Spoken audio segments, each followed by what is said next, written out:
Thanks, George, and thanks to Leila and Josh and Coventry University for having me. It's really a privilege to have this opportunity to speak to you all.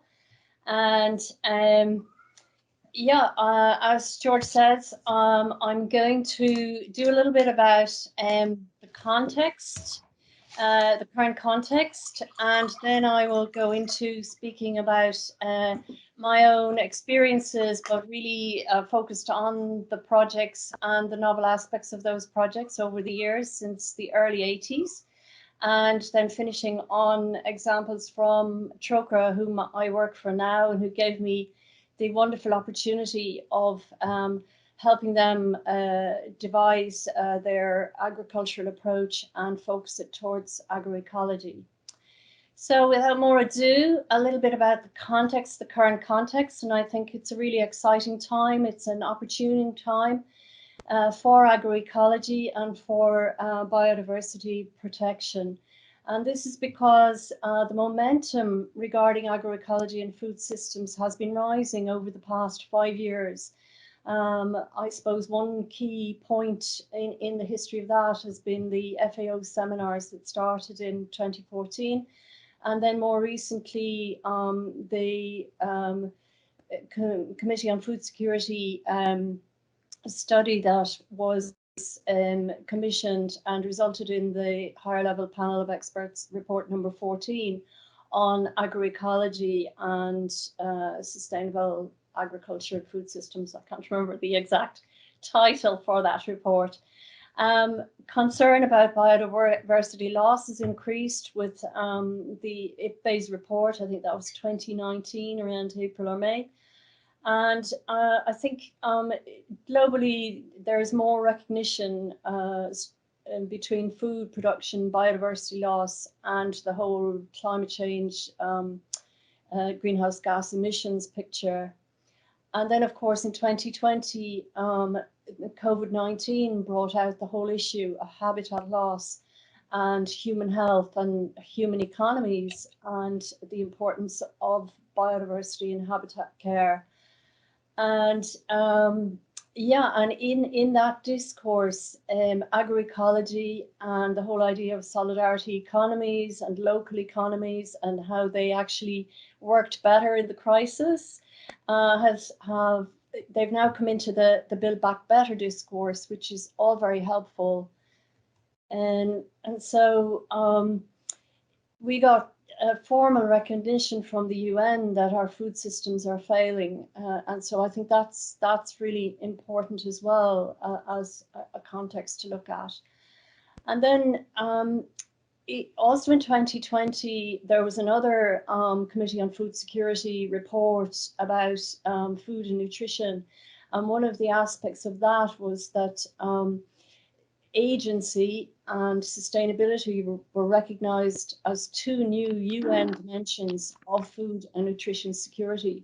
So if you can imagine that graphic there without the sustainability and agency, and that's how the UN and food aid and food security measures have been working for the last, I think, about 20 years, working on that framework basis. But now we've got agency and sustainability included, which is a real big step forward for both biodiversity on the sustainability end and people's power and people's agency, people's food systems coming on board.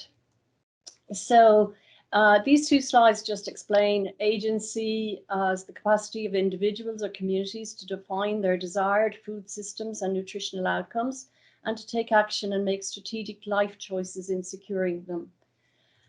And the definition for the sustainability, I didn't write the whole lot down, but sustainability in food and nutrition systems are practices that contribute to the quality of the natural environment on a long-term basis. So this session, I'm going to look at first why do agroecology and natural resource management? In other words, for me, why live or not live? And then the point 2 there is about where, the what and how approaches, the examples that I will cover. And then I'll look at the challenges and the enablers, and then we'll have space for your thoughts. And I've got a few questions for you, but I'm hoping you'll have lots of questions for me. So why? Well, in order to make people's lives better, and especially rural women's lives.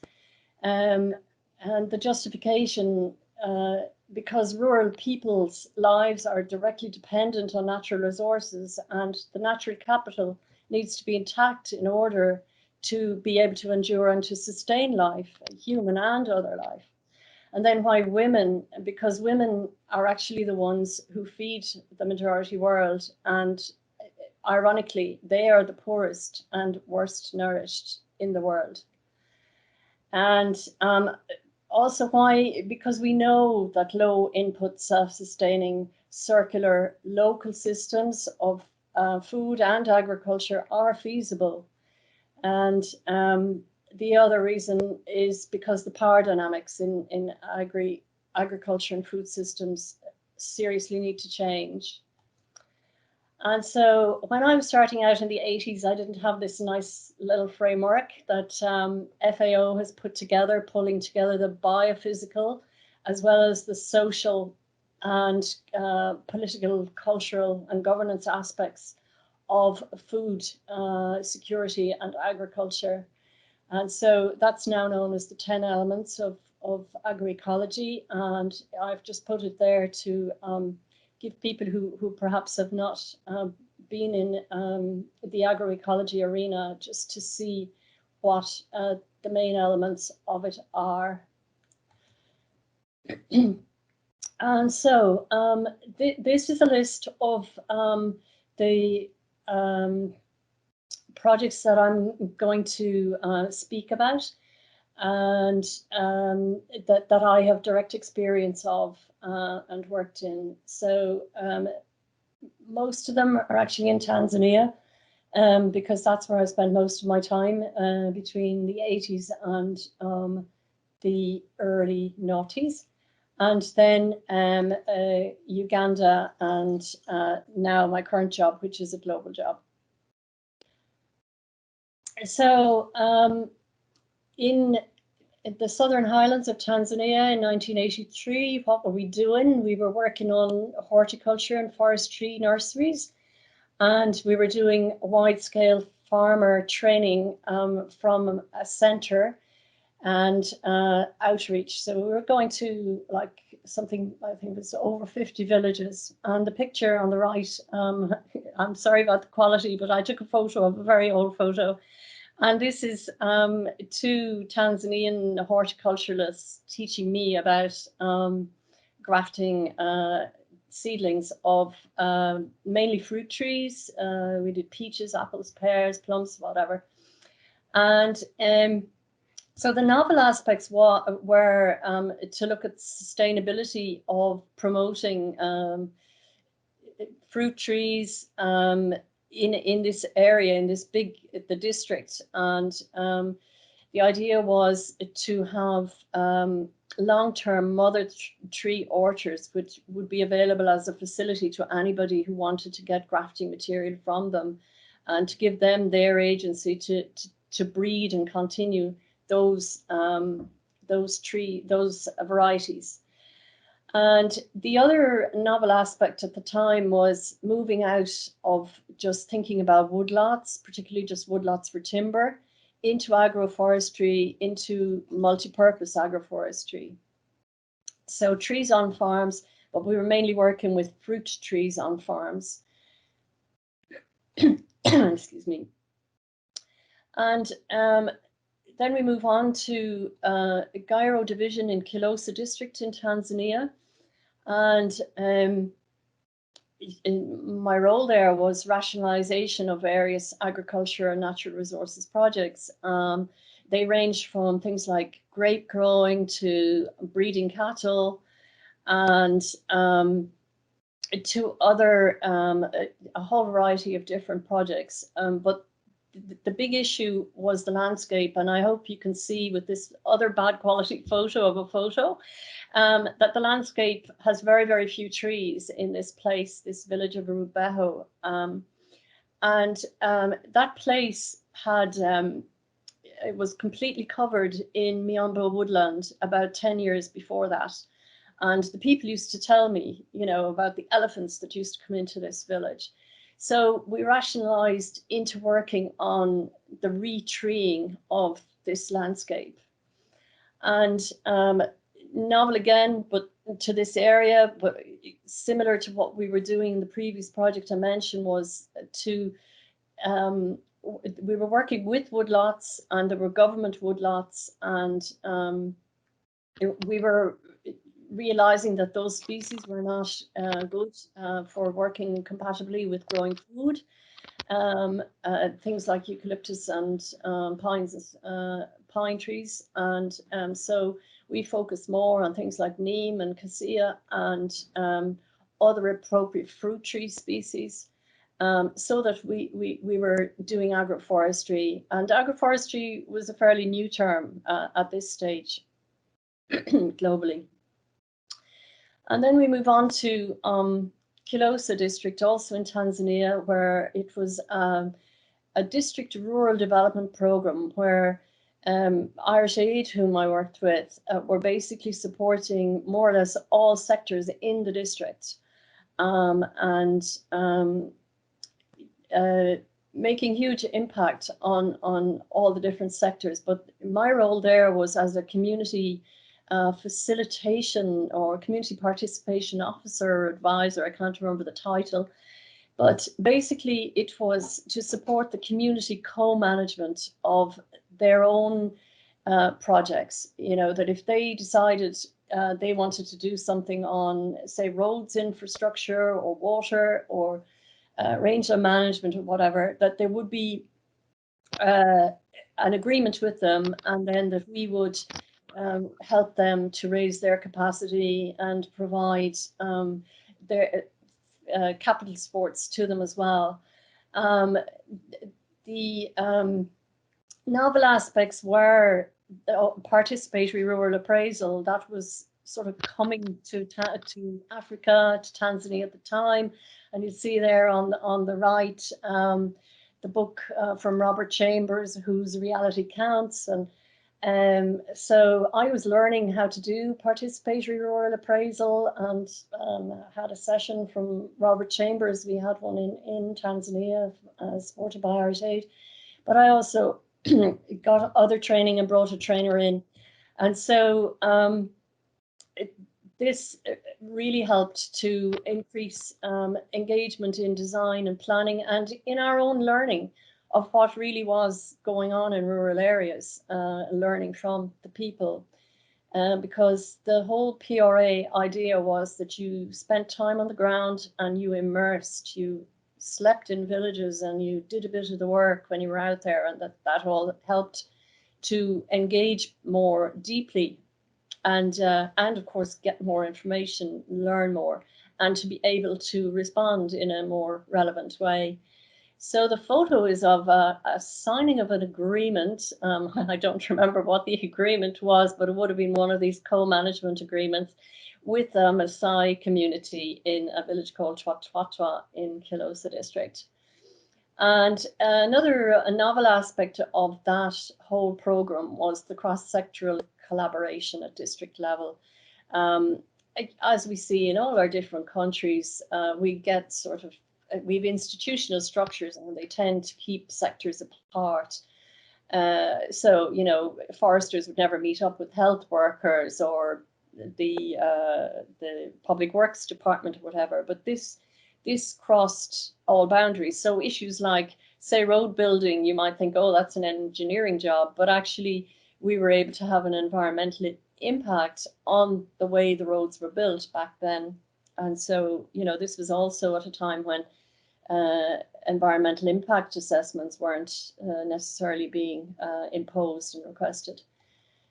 So next one is Rufiji district, and this was a a project between the National Environment Management Council of Tanzania, IUCN, the World Conservation Union, and funded by the Dutch government.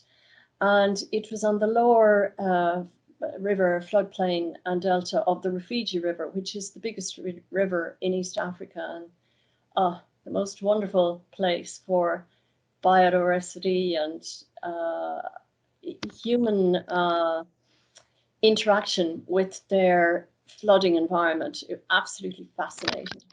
So I had the privilege on working with that, and the main aim was environment management planning for the whole lower floodplain and delta ecosystems, and within that, nested within that, village planning and district level planning. So the novel aspects, well, the whole project was novel actually, but the novel aspect that I particularly focused on were the new village environment management planning approaches, combining all natural resources. At that stage in Tanzania, we had a wonderful project on forest management by communities happening in Babati district.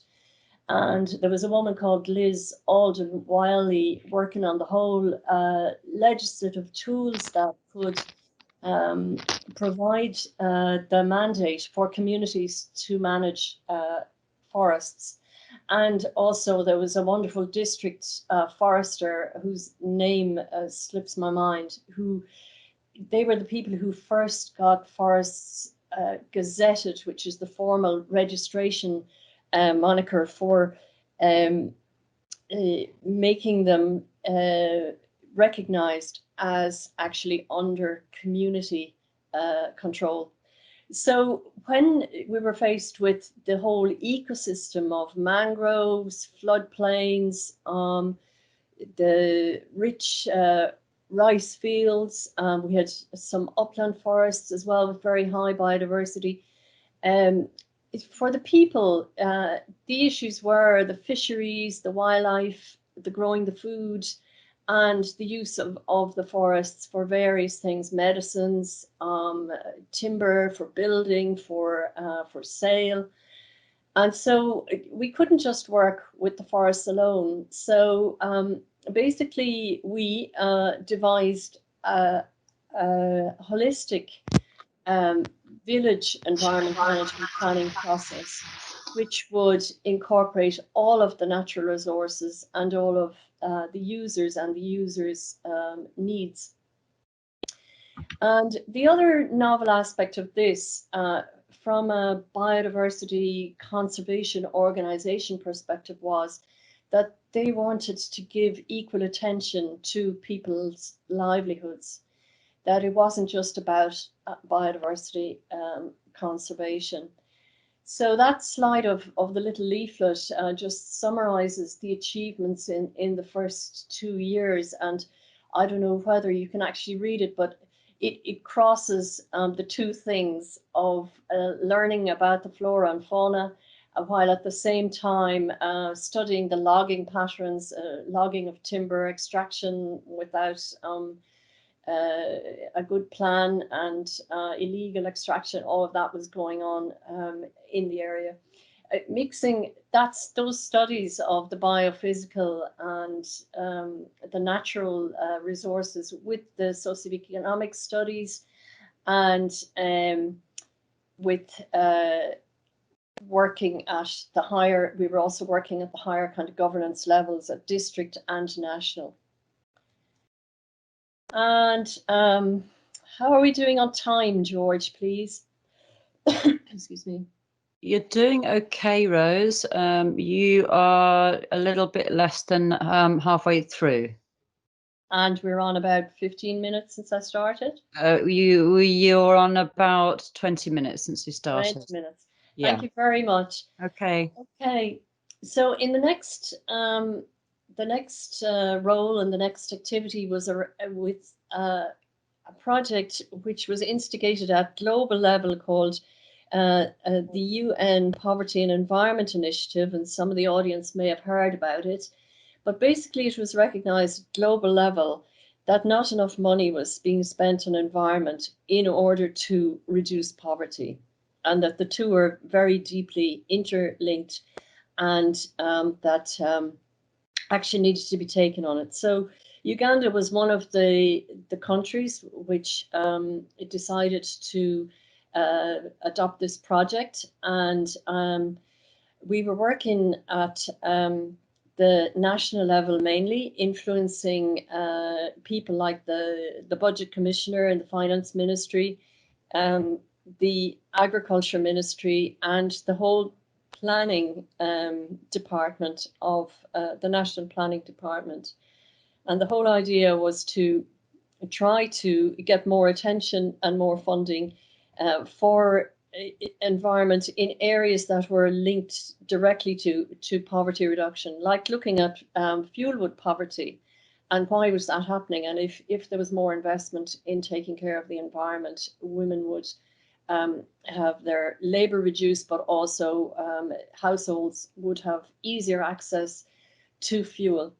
So we also worked on facilitating at district level, district environment management policies. So the idea was to integrate these ideas into district policies.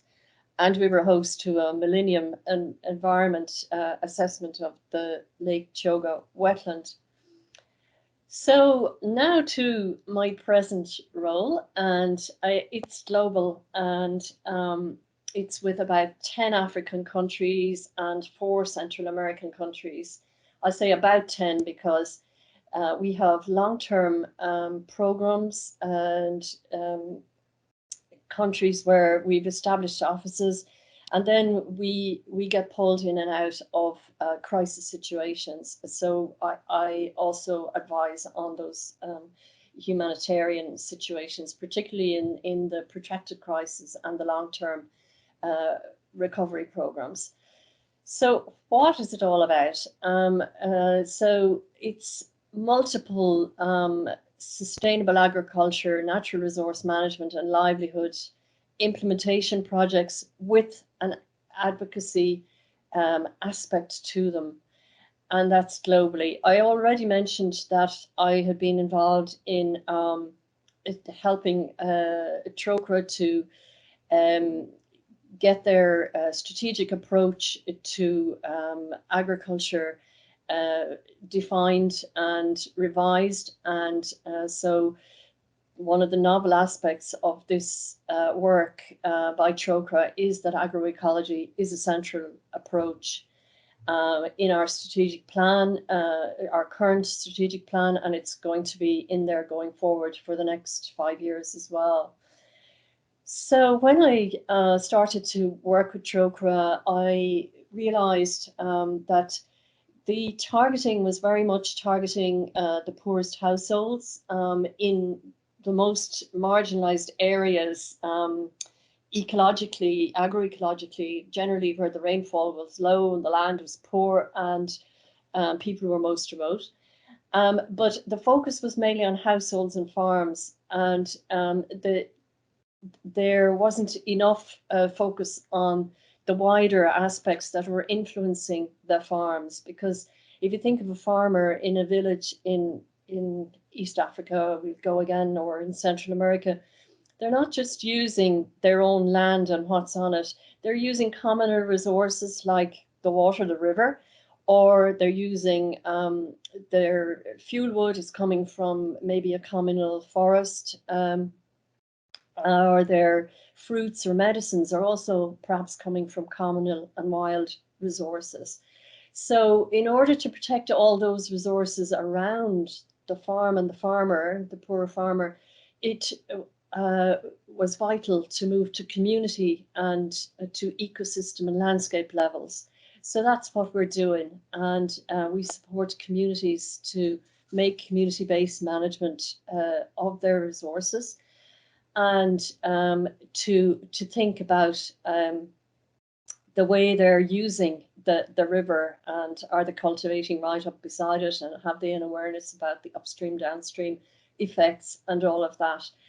A novel aspect forever in TROCRA, since it was set up around nearly 50 years ago, is that rights and working for a just world are a basic part of what TROCRA does. It isn't just a project implementer, but it's always questioning why is the situation this bad, and asking how we can change that.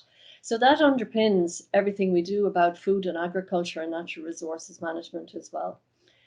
And so another novel thing in some of the countries we work in is that community-based management is not something that's happening on a wide scale. And there are various reasons historically and currently for that. So just a few examples here on TROCRA programs, and this is a picture of a village vision map in Gome beside Lake Choga in Uganda, of how the people would like their environment to look once they have implemented their community water resources and natural resource management plan. So now the next one is seed banks in Soroti in Uganda, and the idea is where people will preserve their own indigenous varieties of crops, but also their own indigenous species of wild foods. And the advocacy attached to that is around permits, national level policy and legislation change in order to enable that, because seed rights is a huge issue globally. And here's an example from Nicaragua. TROCRA works in partnership, and our partners are generally NGOs in the countries we work in. Like JPI is the name of the partner here in Nicaragua, who have partnered up with the San Ramon municipality. And the San Ramon municipality is unusual in that it has basically made a plan and made statements about its environmental management and food nutrition security and agroecology. And the partnership with JPI is mainly about access and actions for farmers to have good markets for their food, and also for exchanging seeds. So for more examples, you can visit the TROCRA website. And these are just a couple of pieces around our policy. And on the left, my colleague Michael O'Brien wrote this food democracy paper, which is available on the website and which really defines our approach to food and agriculture globally. So to come along to the challenges, and I'm not going to go too deeply into all of these because we don't want to get too depressed, but in terms of promoting agroecology, iPace Food has, and other organizations, including contributions from your own Michelle Pimbert in Coventry and others, have defined very well what the limits to promotion of agroecology are globally and what needs to be done in order to open out those log jams and make space for it. But I'll just reflect on a few other bits that I come across and that are known globally as well. But we're all aware of the alarming scale and the rate of the natural resources degradation and the species loss. And that's what the slide is showing about how reforestation is not keeping up with deforestation and could never replace the richness of the natural habitats anyway. But one of the big things that I find is a logjam in terms of the development aid work we're doing is that a lot of problems, almost all problems, are seen as through a climate change lens. And this limits the appreciation of the more direct drivers of resource degradation and biodiversity loss. And they are the economic and agricultural policies globally and in the countries we work. And this limits the investment towards reversing those negative drivers. Also, short-term thinking and short funding cycles. They don't really work if you want to do long-term ecosystem changes, or if you want to work on mindset change. It's getting harder to acquire and manage funding, and that's taking more resources from development aid organizations. Then on the issue of the power and the agency, well, we know everywhere in the world that if people have power, they don't want to give it up. So that's also a logjam. And one of the bigger issues, and the IASTED report, which was around agricultural technologies for development, and it came out in about 2008, chaired by Hans Herren. One of the big points it made was that the agricultural technology, extension, all of that was not getting to women. And the situation hasn't changed terribly much. And there are very few investments at ground level in making changes, practical changes and strategic changes and norm transforming changes that will enable women to play their full and very productive and knowledgeable role. So, to the enablers. And there are thousands and thousands, probably millions of enablers worldwide. But the ones that I have come in contact in the last 30 years are the committed nationals. And this photo shows 3 members of an NGO called Circus in Guatemala, who promote local food and nutrition systems. And they negotiate space for farmers to be able to meet consumers in these large towns and cities they work in. And they also support education around nutrition and why local food and agroecological food, clean food, non-chemical food is better for everyone.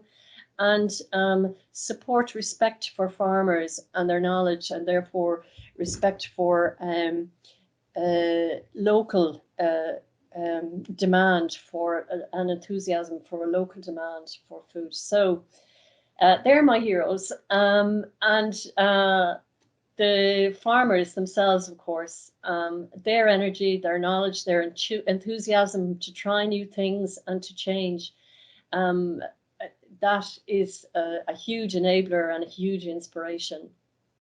There are improved communication and learning media in the world. And as I already mentioned, the momentum.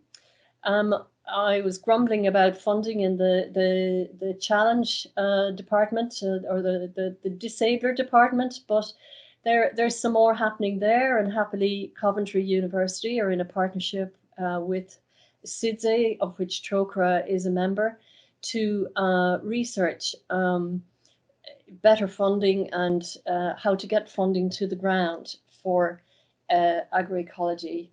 And the other big enabler at the bottom of the slide here is nature itself. And the IPBES report, although terribly depressing about how much biodiversity is being lost, it did say if we act now and we act in volume, that nature will come back. We also have the fact that all the work we do on improving natural resource condition and improving farming methodologies in order to take stewardship of the land into account, all of that qualifies as adaptation and contributes to climate change adaptation. Therefore, it can qualify for climate change adaptation finance. The UN support and strategies, like I already mentioned about the FAO, those seminars in 2014, the studies leading to that report, HLPE number 14, and their Upscaling Agroecology initiative of the FAO. They're all enablers, and as part of the Upscaling Agroecology initiative, there's the development of new metrics for complex agriculture and for measuring the sustainability of it. And they call it TAPE or CAET, and they're piloting that at the moment. And in the last bullet point there, they are actually coming out with new evidence about agroecology and how positive it is. And only, was it yesterday or the day before, they did a presentation for us at SIDSE, and they had data, new data from Mali and Cambodia, from using that tool to survey some hundreds of farms.